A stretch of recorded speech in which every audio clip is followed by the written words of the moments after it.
Բարև ձեզ, երկրի հարցը ծրագիրն է եթերում։ Արդեն երկրորդ տարին է, որ մեր մայիսյան տոների շարքը համալրվել է ևս մեկով։ Արդեն երկրորդ տարին է, որ Հայաստանի Հանրապետությունում մայիսի 15-ը պաշտոնապես նշվում է որպես ընտանիքի օր։ Հայաստանի Հանրապետության տոների եւ հիշատակի օրերի մասին օրենքում լրացում կատարելուց հետո 2011 թվականի մայիսին ընտանիքի օրը ամրագրվեց նաեւ Հայաստանում։ Նախաձեռնողներից մեկը, օրենքի համահեղինակներից մեկը պատգամավոր Անահիտ Բախշյանն էր, Տիկին Բախշյանը այսօր մեր տաղավարում է, բարի երեկո։ Բարի ձեզ։ Նախ շնորհավոր եմ, տոնի կապակցությամբ։ Այո, ես նույնպես ուզում եմ հաճույքով շնորհավորել մեր հայրենակիցներին բոլորին, ովքեր ընտանիք ունեն, շենկենան, բազմանան, հարատևեն, համերաշխության օջախներ լինեն դրանք, իսկ ովքեր չունեն անպայման ունենան եւ այն ընտանիքը ունենան, որտեղ մարդ ամենաուժեղն է իրեն զգում, ամենապաշտպանվածը, ամենալսելի եղածը, գնահատվածը, սիրվածը, որտեղ վեճերը լինում են քիչ չեն լինում, չէ, վեճերը շատ են լինում, բայց այդ յուրաքանչյուր վեճ ամրացնում է, եթե ամրացնում է ընտանիքը, ապա այդ վեճերը անխուսափելի են։ Թող այն վեճերը, որոնց արդյունքը վտանգավոր է, թող հեռու մնան այդ վեճերից։ Լավ, եւ որպես օրենքի համահեղինակ եւ որպես հայ կին եմ հարցնում, միգուցե հարցս մի քիչ պարզունակ թվա, բայց ուզում եմ հարցնել, ինչ է ընտանիքը հայ կնոջ համար։ Դա նույնն է, ինչ որ ասենք ռուսի, ամերիկացու կամ եվրոպացու համար, թե մեր մոտ ամեն դեպքում ուրիշ ընկալում է սա։ Երբ մեր պատմությունն ենք ուսումնասիրում, ես պատմաբան չեմ, բայց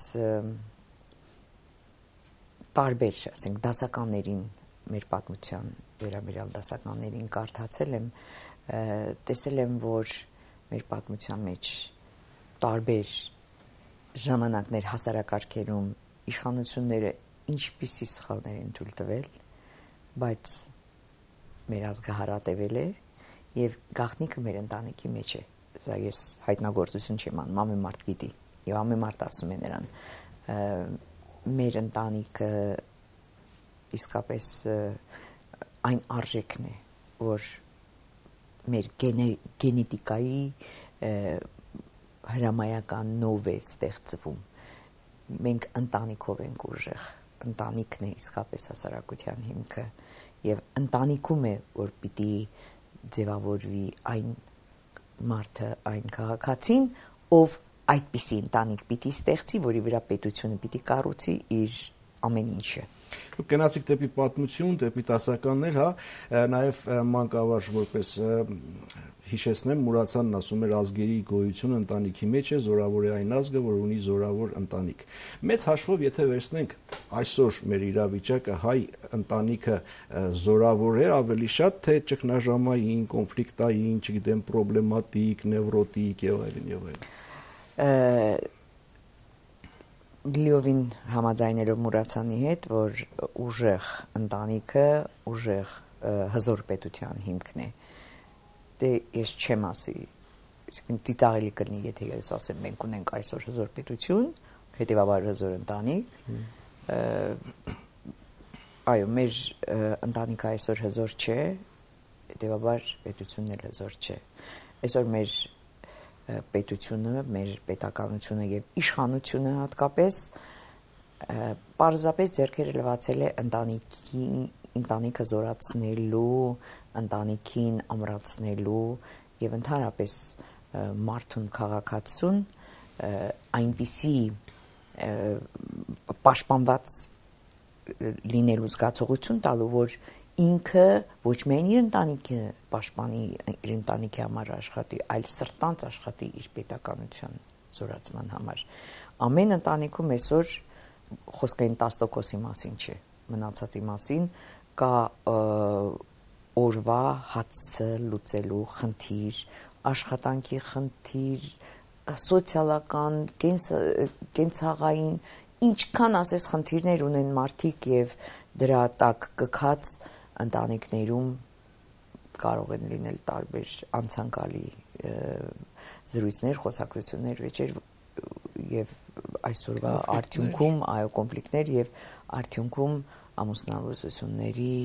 Դե պաշտոնական տվյալներն էլ ասում են, որ 2 անգամ պակասել է ամուսնությունների թիվը, 2-3 անգամ ավելացել են ամուսնալուծությունների թիվը, ընտանիքները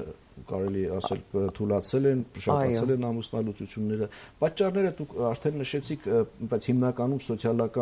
հիմնականում սոցիալականն են, հա։ Ես որպես կրթության մարդ խորապես համոզված եմ, որ ամեն ինչ կրթության մեջ է։ Երբ մենք դպրոցում 7-6 տարեկանից սկսում ենք կրթել երեխային, նրան պիտի կրթենք նաև որպես ապագա մայր, ապագա հայր, ընտանիքի պատասխանատու եւ որպես կին եւ որպես ամուսին, ել չասված որպես զինվոր, որպես քաղաքացի եւ այլն։ Առայժմ մեր կրթությունը թերանում է շատ հարցերում, նաև այս հարցում։ Եվ մենք մի ազգային, այսպես ասած, կարծում եմ մեզ մոտ թերություն ունենք, որ մեր տղաներին ընտանիքներում մամաները ճիշտ չեն մեծացնում։ Ամուր չեն մեծացնում։ Հասկացա մոտավորապես ինչի մասին է խոսքը, բայց եթե ասում եք կրթությունը թերանում է, եթե նույնիսկ կրթությունը չթերանար, կրթությունը կրթեր այնպես ինչպես դուք եք ասում, որպես ապագա հայր, ապագա մայր եւ այլն եւ այլն, բայց այդ երեխան, որ դպրոցում լսում է ամեն ինչի մասին, բայց գալիս է տուն եւ տեսնում է իրենց տանը վատ վիճակ, օրվա հացի խնդիր, կրթությունը այդտեղ ինչ պիտի անի, եթե Գիտեք ինչ պիտի անի։ Կրթությունը հենց այն պիտի անի, որ երեխան պիտի կրթի ոչ թե այդ իրադարձությունների վրա, այլ պիտի երեխային կրթես այնպիսի արժեքներով հոգևոր, որ իր ողնաշարի հետ կրի ինքը, որ ինքը փոքր տարիքից սկսի ընտրություն կատարել, ինքը տեսնի այդ վիճակը, բայց ինքը մտածի, որ ես կարող եմ փոխել, ես կարող եմ, եւ իր կրթության վրա կառուցվի այն մտածելակերպը, որ ինչ սխալ, որ իր ընտանիքում է տեսել, ինքը չկրկնի, իսկ դա հնարավոր է։ Սխալ չի տեսել, դպրոցում լսում է այդ ամեն ինչը, հա, ես կարող եմ փոխել, գալիս է տուն եւ զարնվում է այն պատին, որին զարնվել է իր հայրը եւ չի կարողանում փոխել։ Եվ հայրը ստիպված է լինում թողնել ընտանիքը, գնալ արտագնա աշխատանքի։ Այո։ Այստեղ էլ ես կրթության մեջ կտեսնեմ բանը։ Գիտեք, երբ որ մենք մարդուն փոքրուց սովորեցնենք, որ դու ամեն քո կյանքի բոլոր պարագաներին, պահերին պիտի կարողանաս նոր բան սովորել, փոխելու համար քո կյանքիդ ընթացքը, որտեղ դու ես քո ճակատագրի տերը, դա նույնպես կրթություն է։ Այսինքն հայրը ինչու չի կարող, իր պոլիտեխնիկա ավարտել է, ինժեներ է, բայց աշխատանք չի գտել եւ գնում է դրսում չգիտեմ բանվորություն անում կամ ինչ-որ մի բան։ Այ հայրը իհարկե մեր պայմաններն են չեն, այսպես ասած, չեն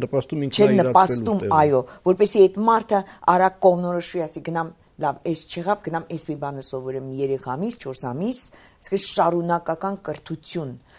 որի վրա ես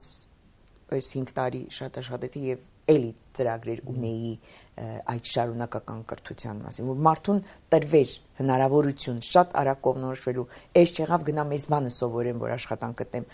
Դրա համար չափազանց կարևոր է, որ մենք մեծացնենք երեխային հետևյալ եւ դու պիտի ոչ թե երազներով, երազը շատ կարևոր է, դա տեսլական է, բայց պիտի լինես իրատես եւ ամեն պարագայում գտնես ձևը ապրելու։ Գիտեք, ես 2 օր առաջ տեսել եմ իմ նախկին աշակերտի հորը, որը բժշկական ինստիտուտ է սովորում եւ շատ լավ տղա էր։ Ասում եմ, ինչ է անում Սերգեյը, ասում է, ծաղկի խանութ է ստեղծել, ծաղիկ է վաճառում։ Ասում եմ, բայց կրթությունը, ասում է, սովորում է, բայց իր կրթության ծախսերով պիտի հոգա։ Տղան բանակ գնաց եկավ եւ ասեց, ես պիտի ինքս աշխատեմ, ես ինքս սովորեմ եւ բժիշկ դառնամ։ իհարկե շատ մարդիկ կասեն այդ միայն չգիտեմ առանձին դեպքերում է լինում, բայց չէ, այդպես չի։ Մենք պիտի կարողանանք այդպես մտածել։ Լավ, երեխային դպրոցում եւ տանը սովորեցնում, իսկ ներընտանեկան հարաբերություններում ինչպիսին է եղել հայ ընտանիքը եւ այսօր ինչպիսին է, նաեւ օգտվեմ ձեր քաղաքական գործիչ լինելու հանգամանքից, հա, ու հարցնեմ այդ հարաբերությունները ներընտանեկան լիբերալ են եղել, դեմոկրատական են եղել, ավտորիտար են եղել, այսօր ինչպես են դրանք փոփոխվում են, չեն փոփոխվում։ Կոնկրետ իմ ընտանիքում դրանք շատ դեմոկրատական են եղել։ Մեր երեխաները իրենք են ընտրություն կատարել ինչ որ բան անելուց։ Մենք ես էլ յուրանել երբեք չենք մեր գիծը թելադրել, չնայած յուրան մի անգամ մեր փոքր աղջկա մասնագիտություն ընտրելու մեջ ուղղակի ասեց, չէ դու պիտի տնտեսագետ լինես, մեր երկրին տնտեսագետ է պետք։ Հետո կավարտես կգնաս ինչ կուզես կանի, իսկ ինքը ուզում ես անասնաբույժ լինել։ Շատ սիրում էր կենդանիներին։ Կարծում եմ, որ մենք Այսինքն միշտ երեխաները ազատ են, բայց որոշակի սահմաններում, հա, դեր ընտանեկան հարաբերությունները, թե ավելի շատ ծնողներն իրենք են որոշում, իրենք են բանանում եւ էդ կա, չէ, բայց ծնողները անդադար որոշում են եւ այսպես շարունակում են, երեխան վաղուց արդեն երեխա չէ, բայց էլի ծնողները վերաբերում են որպես երեխայի եւ իրաց հետ որոշումներ են կայացնում եւ այդ դա պիտի մենք փոքրուց սովորեցնենք ընտրություն կատարել եւ իրենց ընտրության տեր լինել, դա պատասխանատվության շատ լուրջ զգացում է ձևավորում մարդու մեջ։ Մարդը այդպես պատասխանատու է դառնում։ Եթե ինքը չի ընտրում եւ միշտ դիմացինի խորհրդով է անում, ինքը ամեն պատասխանատվություն գցում է դիմացինի վրա։ Ինչպես որ մեր երկրում այս ընտրություններն են, հա։ Մեր ընտրությունները մեր ժողովուրդը չընտրեց եւ 5 տարի ժողովուրդն ասում են դու լռի, որտեղ մենք քո ձայնը առել ենք։ Հետևաբար դու պատասխանատու չես, մենք ենք պատասխանատու, մենք ոնց կանենք այդպես Դու քո ընտրությունը կատարել ես, հա։ Այո, դու քո ընտրությունը կատարելու ես։ Մեծամասնության մասն է խոսքը։ Մենք դեպի քաղաքականություն կարծում եմ չենք կարողանա շրջանցել, էլի այսպես թե այնպես կանդրադառնանք, բայց առայժմ ընտանիքից խոսենք, շարունակենք խոսել։ Ի վերջո պետության, կառավարության խնդիրներից մեկն էլ է, չէ, պահպանել ընտանիքը։ Մեր պետությունը, մեր կառավարությունը այսօր ջանքեր գործադրում է ընտանիքը պահելու համար։ Իրենց ընտանիքի մասին չէ, հայ ընդհանրապես։ Հասկանալի է, իրենք իրենց ընտանիքները շատ լավ են պահում, երևի, չգիտեմ, լավ ասելով միայն դրամական կողմը նկատի ունեմ, որտեղ մեկ սենց պայթում են, չէ, դեպքեր, ինչ սենսացիոն բաներ է լինում այդ ընտանիքներում, բայց հիմնականում շատ չնչին է այդ օգնությունը, ամենակարևորը ընտանիքը, երիտասարդ ընտանիքներին օգնելու համար պետք է իրենց հնարավորինս վարկ, հեշտ ձևով վարկ ստանալու հնարավորություն տան։ Իսկ երիտասարդ ընտանիքը ամուսնացել են, նրանք ոչ ունեցվածք ունեն, որ գրավ դնեն կամ մի խոսքով փակվում են այդ դռները միանշանակ նրանց առաջ, ոչ կարող են վարկ վերցնել հիպոթեկային վարկ վերցնել, ոչ կարող են բնակարան եւ բայց ասում են բնակարան երիտասարդ ընտանիքներին մեքենաներ, երիտասարդ ընտանիքներին էլի պետության աջակցությամբ։ Բայց դրանց պայմաններն էլ բավականին դժվար է, այսինքն չգիտեմ ինչքան եկամուտ ունենաս երիտասարդին այդ եկամուտը ստեղծելու պայմանները չկան։ Երիտասարդները դժվար է երիտասարդների համար եւ ես շատ հաճախ մտածում եմ, որ այս մենք երիտասարդներին գնալով թևաթափ ենք անում, հուսախապ ենք անում, շատերը էլի բռնելու են արտագաղթը, սարսափելի բան է ու իշխանությունների քայլերը դեպի ընտանիքի պահպանման խնդիրներ անչափ թույլ են, նվազեն եւ բավարար չեն նրանց երկրում պահելու համար։ Հիմա դուք ընտանիքի միջազգային օրը պետականորեն պաշտոնապես նշելու այս նախաձեռնությունը համոզված եմ միայն այնպես որպեսզի մի նոր տոն ունենանք մեր օրացույցում, դրա համար չի եղել, հա, նաև խորհուրդ ունի եւ նպատակ ունի սևեռել հասարակության ուշադրությունը, պետության ուշադրությունը դեպի ընտանիքը, դեպի ընտանիքի խնդիրները եւ այլն եւ այլն։ Իսկ կարծում եք այսօր հիմա արդեն հայ ընտանիքը իր ավանդական ներդաշնակության մեջ է, թե կամաց-կամաց տրանսֆորմացվում, փոփոխվում է եւ ձգվում է դեպի ռուսական, դեպի եվրոպական եւ այլն։ Ոյ չեմ ուզում որ կողմ ձգվի, բայց համաձայն չեմ էլ նաեւ որ ընտանիքը պետք է մեր ավանդական այդ բաների մեջ մնա, շրջանակի մեջ մնա։ Այդ ընտանիքը կազմում է մեր երիտասարդ։ What է եղել։ Դե նայած ավանդական ինչը ներընտանեկան հարաբերությունները, չգիտեմ, մեծի ու փոքրի, չէ, շատ լավ է եղել։ Շատ լավ է եղել եւ լավ կլինի, քանի դեռ մեծը մեծավարի է իրեն պահում։ Եւ կներեք պետք է ասեմ, մեծը չպետք է իր քիթը խոթի երիտասարդի գործերի մեջ։ Ընտանիքում շատ լավ է որ ապրում են տատիկի, պապիկի հետ երեխաները, դա հրաշալի է։ Իմ երկու աղջիկներն էլ իրենց կեսուր մամաների հետ են ապրում, կեսար հայրիկների հետ են ապրում եւ իրենք շատ երջանիկ ուրախ են եւ ես շատ հպարտ եմ որ իմ երեխեքը այդպեսին են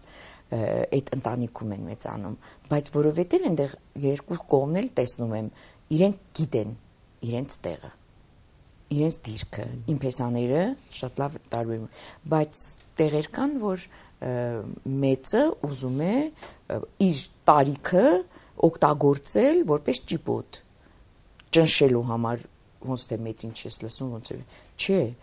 ամեն մարդ եթե իր տեղում իր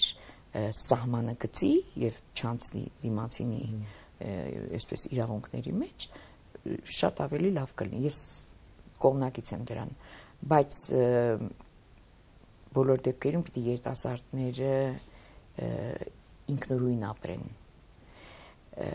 ինքնուրույն ապրեն, որովհետև երբ իրենք նոր են միավորում, ասենք շատ գեղեցիկ սիրո զգացումն է իրենց պահել, միացրել, բայց միևնույն է, իրենք շատ տարբեր մարդիկ են, անտեսանելի ոզնու փշերով փշերին են։ Ահա ասում եք երիտասարդները ինքնուրույն, իսկ եթե երիտասարդները ինքնուրույն որոշում են կայացնում ոչ թե մեր հին հայկական, ասենք, տերես հնազանդես հարթության մեջ, այլ քաղաքացիական ամուսնության, սրան ինչպես եք վերաբերում։ Հանգիստ եմ վերաբերում քաղաքացիական ամուսնության նույնպես, որտեղ ի վերջո նրանք գնալու են ու տերես հնազանդես լինեն։ Գիտեք, այդ տերես ու հնազանդես սա ամուսնուն միայն կամ կնոջը չի, պիտի երկուսն էլ տեր ու հնազանդ լինեն։ Բայց ամուսնուն ասում են տերես, կնոջն ասում են հնազանդես, այսօր, այո, թող եկեղեցին այդպես ասի, որտեղ ընդունված է, հա, դա ավանդություն է, բայց իրականում, եթե ամուսինը միայն ասի ես տեր եմ, կնոջն ասի դու միայն հնազանդ ես, այնտեղ երբեք ներդաշնակություն չի լինի։ Տեր լինել նաև դժվարություններին, պատասխանատվություն, այո, հավասարապես պիտի լինի։ Երկուսն էլ պիտի տեր լինեն, երկուսն էլ պիտի հնազանդ լինեն, որտեվ այդ ինչպես ասացի անտեսանելի փշերը, որ ամեն մարդ ունի իր շուրջը, դա կոչվում է իր կենսաբանական դաշտ, դա իրար շփումից պիտի մաշվեն։ Իսկ ստեղ երրորդ անձի շփումը կարող է սխալ ուղղություն։ Իսկ ամուսնական պայմանագրերին ինչպես եք վերաբերում, ասենք դրսում շատ նորմալ է եւ բնական է, չէ՞, բայց մեզանում կարծես թե դա դեռ մի քիչ խորթ է, բայց հուսամ մի օր կգա, որ ասենք իմ թորնիկը որ դեռ պստիկ է, համակերպվել եք այդ մտքին, որ թորնիկը կարող է ամուսնական պայմանագրով եթե հանկարծ գա ու հայտարարի, ես շատ կասեմ, այդ ինչ է նշանակում, այդ պայմանագրի պերտեստե մեջ ինչ կա գրած, և չես կարող խուսապել, փոխվել են ժամանակները, փոխվել են, գիտեք, ես կարծում եմ, որ որքան մարդու իրավունքի վրա է հիմնվում հարաբերությունները, այնքան կարևոր է անհատականությունը հարգելը։ Առաջ մենք հենց մեր ավանդական ընտանիքում մի տեսակ իրավունքը գնում էր, չգիտեմ որտեղ, բայց կարևոր էր ավանդական ընդունված շրջանակները, հարաբերությունները եւ այլն, եւ այդ ամենի մեջ էինք տեսնում մեր ընտանիքը։ Այսօր, չէ, այսօր այնուամենայնիվ մարդու իրավունքը դարձել է ամեն ինչի սյունը, առանցքը։ Լավ, ես էլ չեմ ուզում խորանալ դեպի մյուս դաշտ, հա, դեպի ոչ անվանդական կողմնորոշում ունեցողների ընտանիք կազմելու, չգիտեմ, երեխա որդեգրելու եւ այլն այդ կարգի բաները, որ մեր իրականության մեջ, չգիտեմ։ Բայց հանկարծ մի օր կարող է դա էլ լինի, հա, ուй։ Լավ, ես թերթեցից այս գիրքը հաշվետու եմ եւ աչքից զարնեց գրությունը նվիրում եմ ամուսնուս Յուրի Բախշյանի 65-ամյակին եւ պիտի ենթադրեմ ձեր ընտանիքը մեծ դերակատարություն է ունեցել նաեւ քաղաքական դաշտում կայանալու համար։ Յուրան այս տարի կնի 65 տարեկան հունիս 28-ին մենք տարեկիցներ ենք, ես նույնպես կլինեմ 65 տարեկան Եվ երբ մենք մեր կյանքը կապել ենք իրար հետ 70 թվականին, քաղաքականության մասին բոլորով ենք ոչ մտածել ենք, ոչ խոսել ենք։ Միայն գիտեի, որ Յուրան անչափ դժգոհ էր խորհրդային կարգերից։ Միշտ ֆիզիկ ենք, ազատ մարդ ու անընդհատ կնեղվել է այդ բանից։ Եվ շարժման հենց շարժումս կա նույնիսկ 88-ից առաջ, չգիտեմ ինչպես եղեր Աշոտ Նավասարդյանի հետ է հանդիպել 87 թվականին, երբ Աշոտը արդեն կալանավայրից եկավ։ Եվ այդ պահից Յուրան ոնց որ սպասում էր ինչ-որ մի առիթի, մի պարարտ հողի, որպեսզի ինքը իրեն պորտկա։ Ու այդպես ինքը գնաց քաղաքականության մեջ, բայց որ ես կմտնեի քաղաքականության մեջ, ես դա բացառում էի, որտեվ ես տեսա, որ այն պահից երբ քաղաքականություն գնաց Յուրան, մեր ընտանիքում շատ բան փոխվեց։ Ուղղակի որպես շատ հայրենասեր մարդ ես գնահատում էի իր գործունեությունը ու այդ բոլոր պարտականությունները, որ լրիվ գցվեց ինձ վրա, սիրով անում էի, բայց մեկ փնփնթում էի, չեմ, հա, փնփնթացել եմ, չեմ վանալին։ Լավ, հիմա շատերը, ասում ենք, իրենց նվիրվածությունը իրենց կուսակցական թիմին այսպես ամրագրելու համար հայտարարում են, որ կուսակցությունն էլ մեր ընտանիքն է, մեր օջախն է եւ այլն։ Նախ սա ձեզ համար ընդունելի է, թե չէ, եթե ոչ, ապա ասենք թիմ այդ դեպքում ընտանիք չասեմ, ի վերջո դա էլ մի թիմ է, մարդկանց մի խումբ, մեծ խումբ, որ իր սկզբունքներն ունի, իր